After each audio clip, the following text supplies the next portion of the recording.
Van Dyke Show. Starring Dick Van Dyke.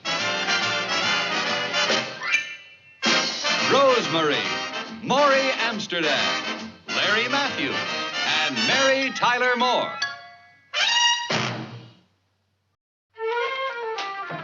Hi, darling.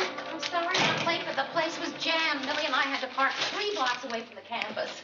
Honey, I found an anteater. Really? I didn't know we needed one. No, Richie needs one. I'm helping him with a project at school. He has to cut pictures out and paste them in his scrapbook of all different kinds of animals.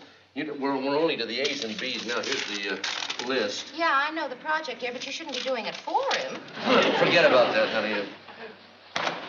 Did you sign us up for the night school? Well, not us. What do you mean? You didn't sign us up for the Spanish course? No, well, by the time Millie and I got there, the Spanish class was all filled, so... Well, Millie and I signed up for creative writing.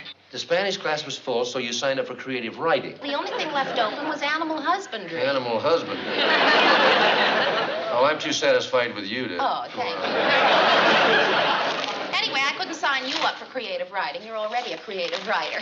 Creative writing. Doggone it. I was really looking forward to going to that Spanish course. Oh, I'm sorry, darling, but I promise next semester I'll go down early and enroll us. Well, listen, why this sudden interest in writing with you? You don't even like to write letters. Oh, I don't know. This is different. Creative. Anyway, it sounded like fun. Yeah, writing is always fun to talk about. Oh, Millie and I talked to the teacher before class. He seems so nice, Rob. I think we're really going to like it. And Mr. Caldwell said I showed promise. Caldwell? Yeah, the teacher. How do you know you showed any promise? It's just enrollment tonight, wasn't it? Yeah, it was, but he had us fill out these little cards on why we enrolled in creative writing, and he took me aside to tell me he especially liked mine. Oh, what'd you write? That the Spanish class was full. And from that, he could tell you were good? Well, I don't know. I guess it was the way I phrased it. Anyway, he seemed really quite impressed with me. Oh. What else you had to put on the enrollment card? Well, just name and occupation, your name, your occupation.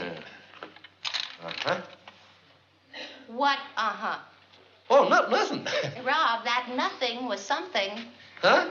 You never say nothing unless you mean something. Well, no, it was just a nothing, that's all. Nothing, honey. I'm glad that Mr. Caldwell thinks you show exceptional talent. I hope you get a big kick out of the class. Mm-hmm.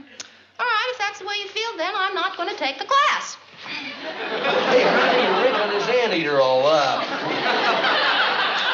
Hard to find.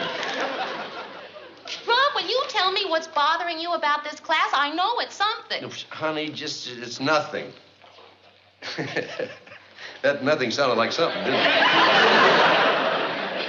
Look, honey, I don't want to hurt your feelings, but I think that there's a pretty sneaky reason for Mr. Caldwell to be flattering you like that. What reason? To get to me.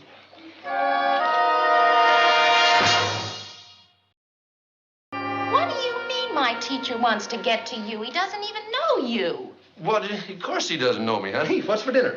Nothing until you tell me why you think my teacher's flattering me to get to you. Because he is. Do you know Mr. Caldwell? Honey, it's not the point. I don't have to know him. He knows me. How? You told him everything he had to know on that little enrollment card. And what was that? He knows that I am a writer for a successful television show. So? So, Mrs. Rosencrantz. Mrs. Rosencrantz? Yeah. Richie's nursery teacher, Mrs. Rosencrantz. You remember she always gave him extra clay? And we couldn't figure out why?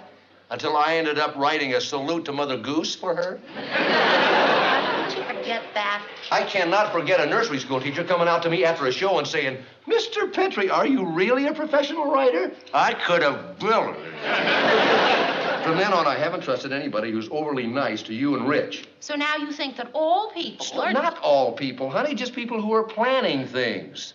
First, they start out being nice to you, and then all of a sudden they ask me if I'll give a lecture or write a play or collaborate on something. All right, name one person who ever did that. I bet you can't name one. The chairman of the Parents' Council, Mrs. something or other. And the vice president of the bank, honey, kept giving you extra pens, and he finally asked me to write him an act. And who was it from the... See, you can't name any of them. You can just rest assured that Mr. Caldwell, sooner or later, is going to ask you to ask me to read a sketch he's written, to collaborate on a play, to do something. Well, of all the conceit... Well, that's not conceit. All right, what is it then, jealousy? Jealousy? Are you jealous of my writing? Of your right, all you've written so far is 3 lines on an enrollment card. And the Bill of Rights was written on an envelope. That was the Gettysburg Address. Oh, no. Honey, I'm sorry. Look, maybe I was wrong. Let's just skip over it for now. Will you forgive me? If you promise to stop being so suspicious and thinking that everyone's out to take advantage of you. I promise, honey. Bob Patterson, that was the vice president of the bank. And it was Mrs. Billings from the... What? You can use this as a buffalo on the nickel. Oh, boy. Gee, you're smart. Thank you. Now, you go finish your scrapbook and let me finish my homework, huh? Okay. Get that, will you, darling? Okay. Hi, Richie. Hi, Aunt Millie. You ready to go to class? Yeah, and Rob will be here in a minute. I just have to finish typing this. Jerry typed mine. The idiot, he typed the whole thing with one hand. How come? He was holding his nose with the other one. I didn't even show mine to Rob, because he's so touchy about my taking this class anyway. Husbands, yours thinks the teacher is smart and trying to get a favor out of him, and mine thinks the teacher's a dope for letting me in the class. You think Mr. Caldwell's encouraging me just to get Rob to go down and lecture? Oh, no, of course not. Mommy, Yes, the nickel won't glue in my scrapbook. It just keeps sliding around. Oh, well, put the nickel down, dear, and go wash the glue out of your hands, huh? Okay? You think if we become famous writers, we can stop being mothers? Huh. Boy, would I like to get real rich and have governesses, or even governors. Hey, I made a joke. Maybe I can put that in my essay. What'd you write about? An elevator. What'd you write about? I wrote about our backyard and the big tree. An elevator? Millie, we were supposed to write a descriptive essay about a pleasant place. Well, I think an elevator's a pleasant place. I like to stand there on a nice soft rug and listen to the music and go up and down. That's what your essay's about? That is my essay. Well, length doesn't really matter. Hey, you know, you write very well, Laura. You're going to show Rob. And I want to show that Jerry. You know, maybe I'm a little hard on Jerry. After all, he said I could be a writer because I look a little bit like Joyce Kilmer. Joyce Kilmer. Yeah, do you think so? Millie, Joyce Kilmer was a man. I'll kill him. I'll kill him. But Mommy said... Mommy said, Mommy said. This is Daddy saying, go to bed. If you're hungry, have a banana. Gonna, where is she? Why don't she come home and raise her kid? Hi, darling. That's more like it. Huh? Nothing. I'm looking for a walrus. Oh, Rob, are you doing that for Richie again? Well, I promised him I would. Besides, that's the only way I can get him to go to bed. Boy, there sure hasn't been a lot of walruses in the news lately, I'll say that. What happened to the good old days when the walruses used to make all the headlines? Pretty funny. Well, aren't you going to ask me how it went in class tonight? Oh, yeah. How'd it go? Mr. Caldwell said that my essay was the best in the class. He said it was vivid, had a strong narrative sense, and he gave me an A+. And I'll bet he said your husband should be very proud of you. Rob, don't start that. You're insinuating that Mr. Caldwell is just flattering me to butter you up. Well, now, I'll tell you something. He said that with hard work and a little time, I might someday write well enough to sell something. It's very nice. And you don't believe it's possible. I'm sure of it. Really? How about that? He said it, not that it would sell. Rob, Honey, I apologize. I'm sorry. I am tired of arguing, and I'm tired of looking for walruses. Tired of this whole evening. I just go to bed and... Well, the whole evening wasn't a loss. I found a nickel.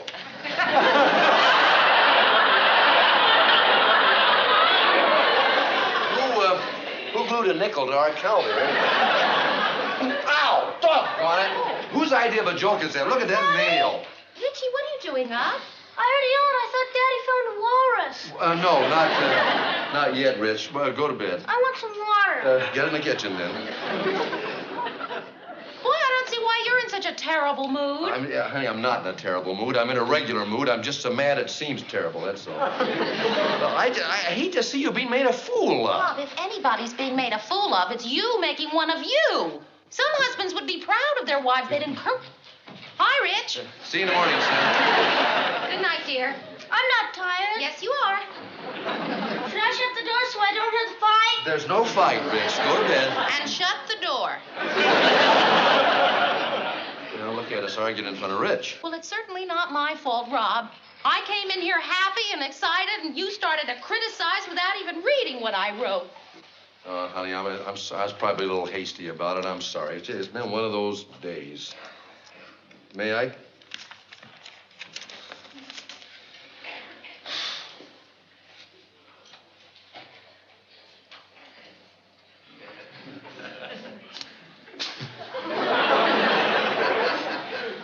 It's not supposed to be funny. But of course you want it to be bad, don't you? I don't want it to be bad, honey. Don't you? It's happened plenty of times. What's happened plenty of times? Family jealousy. Johann Strauss Sr. practically disowned his son for writing better waltzes than he did. I think that's what this needs. Da, da, da, da, da, da.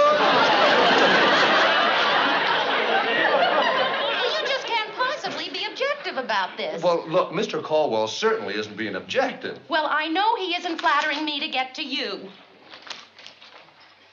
You wouldn't let Buddy and Sally read this, would you? Do you want Buddy and Sally's opinion? I would love it. They are honest, intelligent people. They haven't got any axes to grind. At least they'd be objective about it. I would welcome their opinion. Well, all right, but I'll tell you, they're professional writers just like me, and they're going to admit that this is not very good. What do they know?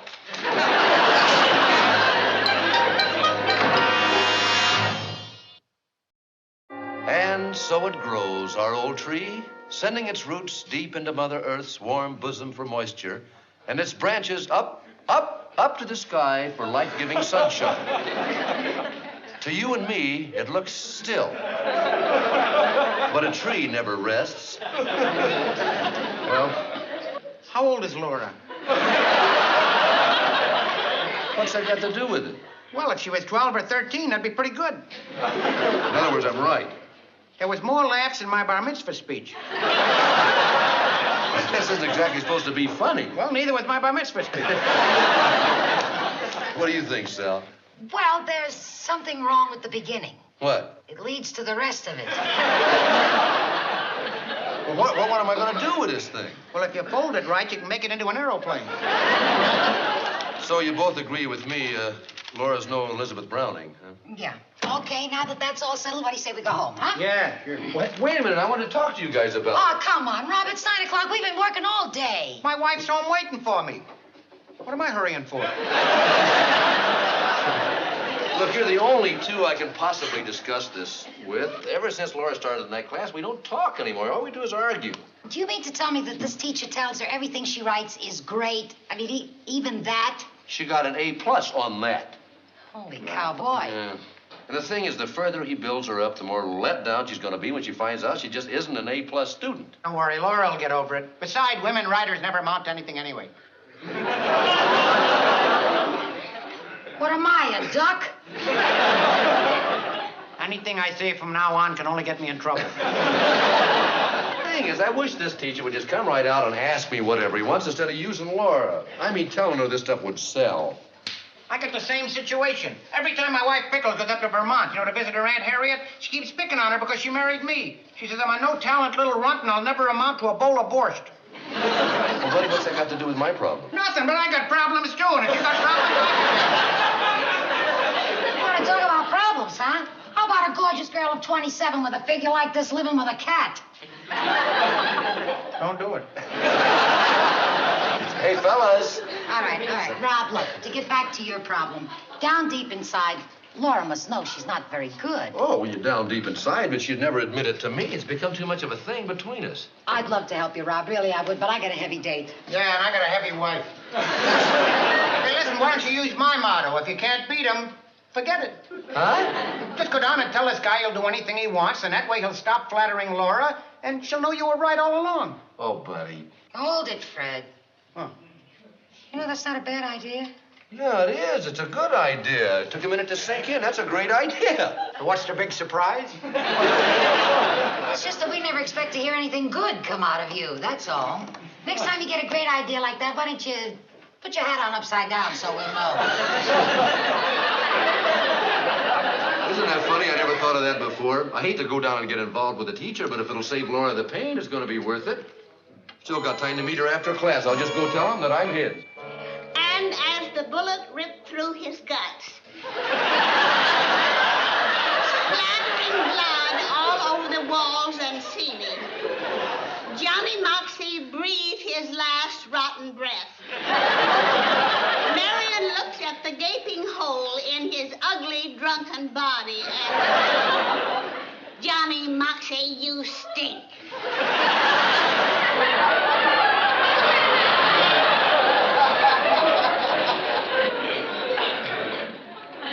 Yes, well, you have a very vivid imagination, Miss Prinder. But I think novices, that is, writers who are beginning, should write about things they are familiar with. I'm familiar with this. You are? Oh, yes, my grandfather was a strike breaker. But that's horrible. Not so. None of us liked him. He was really a dirty old man. Mr. Caldwell, Mr. Caldwell. Mrs. Helper? Well, my paper shows what you mean. I wrote about a character I know real well. Fine. Why don't you read it to the class?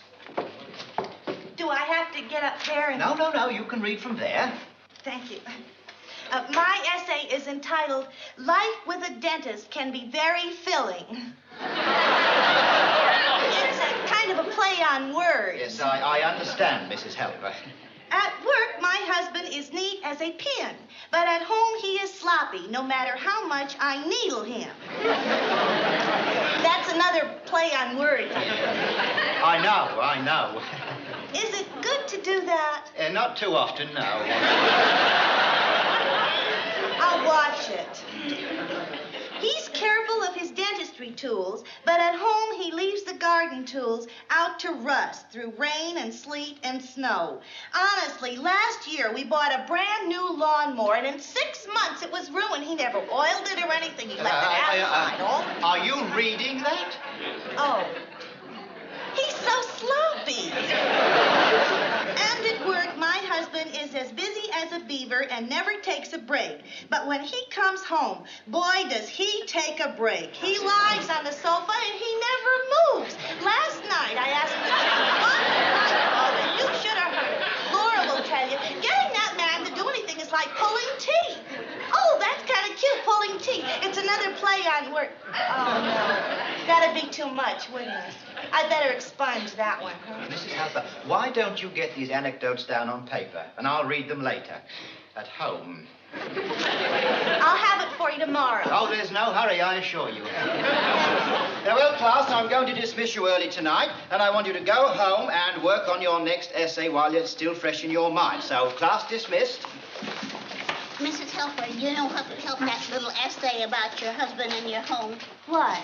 If you get more violence in it. Your husband would murder one of his patients. Thank you. Well, good night, hello. Good night. You want to stop for an ice cream cone on the way home? Oh, I'd love to. I promised Jerry I'd come right home tonight. Oh, Mrs. Petrie, could you wait a moment? Oh, certainly. I'll see you later, teacher's pet. Bye. Oh, yeah. Hope I'm not keeping you from anything important. No, I have a few minutes. Well, in that case, why don't you sit down, Laura? Thank you. Now, as you may know, you are my best pupil, but I wanted to talk to you about the last paper you turned in. Oh, is there anything wrong with it? Well, as in all your work, it has some excellent moments, excellent. But this particular piece had one or two rather weak points. Now, possibly the romantic angle that you gave it was too much for you to handle. It is rather passionate. Is that bad? Oh, no, not at all. Quite the contrary. But that is one of the reasons I didn't discuss it in front of the class. Some of our less mature members might be disposed to giggle. Oh. Now, you write about two lovers saying goodbye at a railway station. Why did you use the dialogue form instead of the narrative? Well, I just wanted to try my hand at dialogue. And you did very well indeed for the woman's speeches. But the man's dialogue sounded like a cowboy saying goodbye to his horse. Well, I guess that's because I'm a woman. Yes, you are. But a writer must deal with all sorts of characters. Young, old, male, female. Now, where were we that little... What about reading that little bit where they were in the waiting room talking? Now, where is that? That's here near the end. Yes. Yeah, now, we'll read that. Read that. Mildred looked into his eyes and said, I feel that I've always known you. Bill held her closer and said, I feel the same, Mildred. I feel the same, Mildred. Yes, that says it, but in such an unromantic way. Surely if this man was so moved by this beautiful girl, he'd look deep into her eyes and say something like, since the moment I first met you, I've been deeply disturbed, and today I discovered the reason why. I want you to be mine, and I hope you feel the same way, Laura. No, but that's Mildred. Oh, Mildred, Susie, Fred, what's in her name? The important thing is understanding how the man feels about a woman. Do you understand how he feels? I think not. If you did, you couldn't write this. Or, this. Or, this. I think I'd better be going. No, I won't let you go. You won't? Not until I'm sure you understand what's wrong with that dialogue. It's very amateurish. Well, you see, it's the first time that I've ever attempted anything. But please, you mustn't be offended. After all, I must criticize for you to learn. Of course you must. Some of the dialogue really is a little icky. But where do you think it could be changed? Well, now, why don't you read from here and just ad-lib anything you think would be more natural in the situation. The ear is the best writer of all, you know, and I'll try and ad-lib what the man would say. All right. I've never felt this way before. I thought I had, but it was never like this. Oh, yes, I see what you mean. It's wrong, but I don't care. But I want you to care. I want you to care about me. I want you to think about me, about nothing else but me. Say that you will, Laura. You mean Mildred? I mean Laura. Oh, Mr. Caldwell, a married woman. Well, I'm not, and we're here alone together. Oh, I wish I'd take an animal husband, please. Oh, Laura, you're beautiful. I've been teaching now for 18 years, and nothing like this has ever happened to me before. I swear it. I've been madly, passionately in love with you since the moment I saw you at registration, and you put your tiny little pink card into my hand. Oh, Rob was right. You did have an ulterior motive. Of course he was right. You're absolutely... Who's Rob? My husband. You're He just didn't know how ulterior your motives were. Well, how could he know? I didn't know myself till... I never drink from... Oh, Rob. Hi. Oh, Mr. Caldwell, I'm Laura's husband. I'd like to explain to you... Listen, don't try to explain. Look, I know what you've been trying to do with Laura. I just came down to tell you it's all right with me.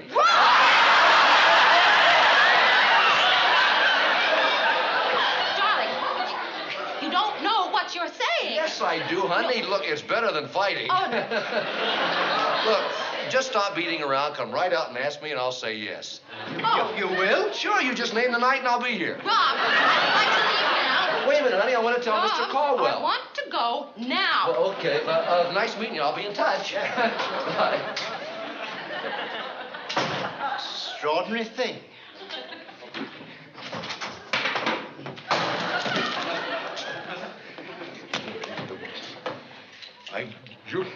Why, you...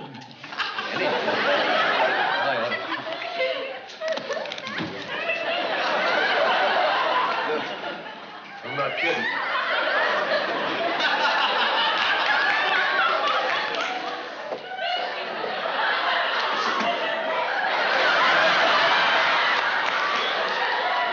And another thing, you can forget about me coming down here to lecture.